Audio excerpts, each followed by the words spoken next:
Salut, j'espère que tu vas bien. Est-ce que tu as parfois de la difficulté avec ton organisation familiale? Si oui, eh bien cette vidéo-là est pour toi. Mais juste avant, laissez-moi me présenter. Je m'appelle Marilyn, je suis éducatrice spécialisée, coach familiale, intervenante en stimulation du langage et copropriétaire de l'entreprise Le Fort, service d'éducation spécialisée et de coaching.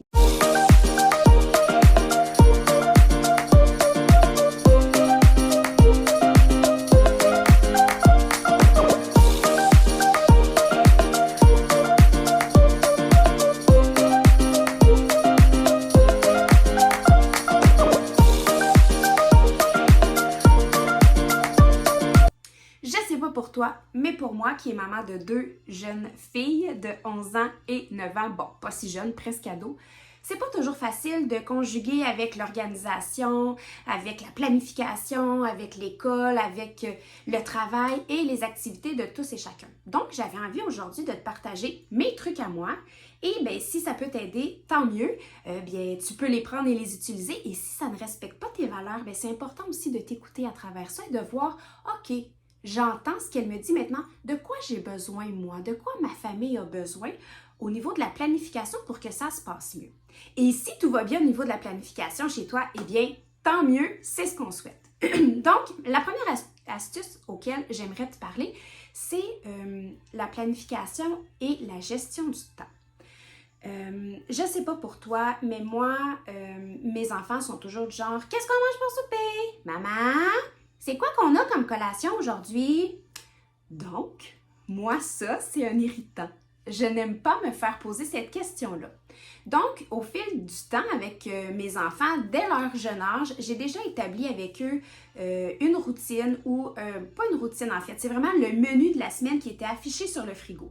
Quand elles étaient plus jeunes, c'était sous forme de pictogramme où je prenais une photo complètement une photo de mon assiette et quand je savais qu'on mangeait par exemple du pâté chinois, je le mettais en photo alors elles savaient ce qu'ils mangeaient. Aujourd'hui, ce que je fais, c'est que je m'assois le dimanche avec mon mari et on regarde selon les soirs auxquels je travaille, s'il pense finir tard et on organise notre semaine de repas de cette façon-là. Donc, on écrit ce qu'on veut manger la semaine. S'il y a des choses avec lesquelles je dois préparer, eh bien, je les cuisine le dimanche parce que la semaine, nous n'avons pas le temps de cuisiner. Ce qui arrive, c'est que la semaine, on prend les plats qui sont faits au frigo et on les met au micro-ondes pour manger. Donc, c'est bon pour la santé, c'est fait maison et c'est super rapide parce que je les ai faits. Vous allez me dire, ouais, mais Marie, tu as passé ton dimanche dans la cuisine. Peut-être. Mais moi, ce n'est pas lourd pour moi de cuisiner, ce n'est pas un fardeau parce que j'aime ça.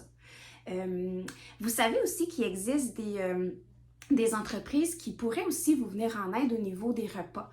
Je connais plusieurs entreprises qui offrent des forfaits que vous pouvez commander à la semaine et qui viennent livrer vos repas à la maison et que vous n'avez qu'à réchauffer. Donc ça pourrait être une autre option. Peut-être regarder dans votre coin qu'est-ce qui s'offre à vous à ce niveau-là. Quand on parle aussi de planification, eh bien, on parle d'agenda, on parle d'activités. Donc, de notre côté, nous, comment on fonctionne? Les enfants ont des cours, je travaille à des horaires un peu atypiques. Mon mari a des horaires aussi très atypiques où est-ce qu'il part très, très tôt le matin. Donc, de notre côté, quand les filles étaient plus jeunes encore, on avait un agenda qui était sur le frigo. Maintenant, ce qu'on a, c'est un agenda partagé sur nos appareils numériques. Donc, tous les membres de la famille, ceux qui ont des téléphones en fait, sont en mesure de voir ce qui s'en vient. C'est quoi les rendez-vous au médecin, c'est quoi les rendez-vous au dentiste ou c'est quoi les rendez-vous avec divers professionnels. Donc, aucune surprise pour personne.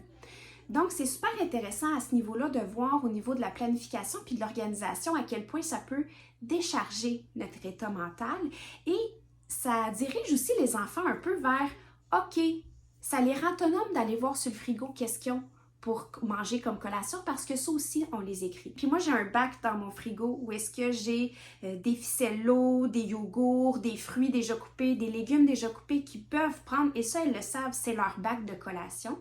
Et je les écris aussi sur la feuille à côté de notre menu de la semaine. Donc ça, c'est mes outils à moi. Comme je vous ai dit tout à l'heure, ça vous convient, vous les prenez. Sinon, eh bien, c'est pas plus grave que ça.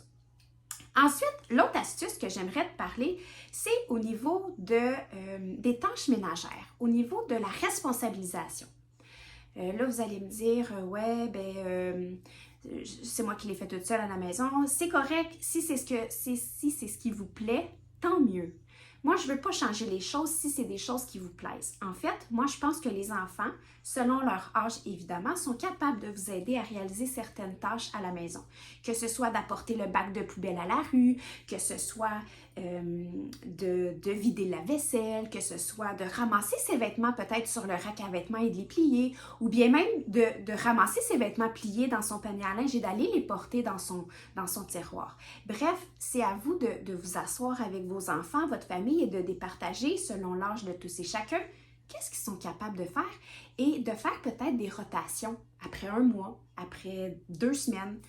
Et je pense que c'est aussi important de les écrire à un endroit pour que tout le monde le sache, quelles sont les tâches qu'ils ont à réaliser. Donc ça, pour moi, c'était une autre stratégie parce que je la trouve extrêmement aidante de mon côté. Quand je reviens de travailler et que mes filles me disent « Ah, maman, on a vidé la vaisselle. » Oh mon Dieu, alléluia.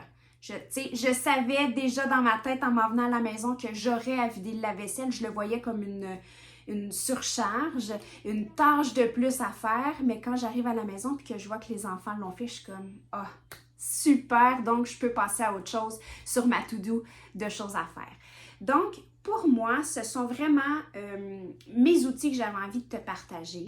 Donc, si cette vidéo-là t'a parlé, si cette vidéo-là est venue te chercher ou ça t'a apporté de la valeur, je t'invite à la partager.